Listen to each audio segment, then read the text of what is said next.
Samtang Iloilo City Government nagpasalig nga wala sang vendors nga ma-displace o kung madulaan sang pwesto pananglitan nga matapos na ang pag-rehabilitate sang duwa ka pinakadako mga merkado sa syudad. Yaring balita ang aton gintutukan. Ginpatigayon ng groundbreaking ceremony sa pagpakayo sang Iloilo Terminal kag Iloilo Central Market. Ang duwa ka merkadong kabahin sang PPP o kon Public-Private Partnerships ang Iloilo City Government kag SM Prime Holdings Incorporated.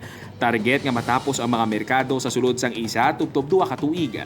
1,600 ka vendors ang apektado sa pag-rehabilitate sang Iloilo Terminal Market o kon Super, samtang 1,200 naman sa Iloilo Central Market.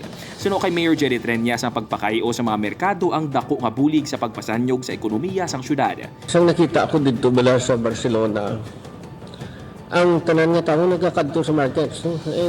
Ang mga turista nagkakadto to sa market.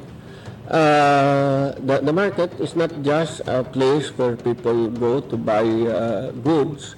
They go there to as part of the tourist destination.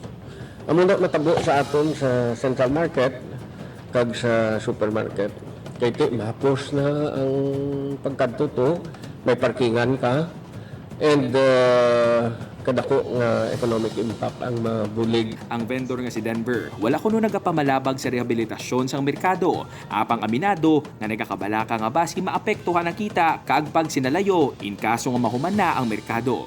Ang nakulba na namon kung damo bala magbago bala sa patakaran bala. Amo na kulba namon te ang ibang mga gadmay na mga bolantero, mga do basi bala madula bala bala te kaluluoy man ang iba. Apang pasalig sang Local Economic Enterprises Office nga kun matapos ng duwa ka mga merkado, wala sang vendors nga ma-displace o kun madulaan sang pwesto.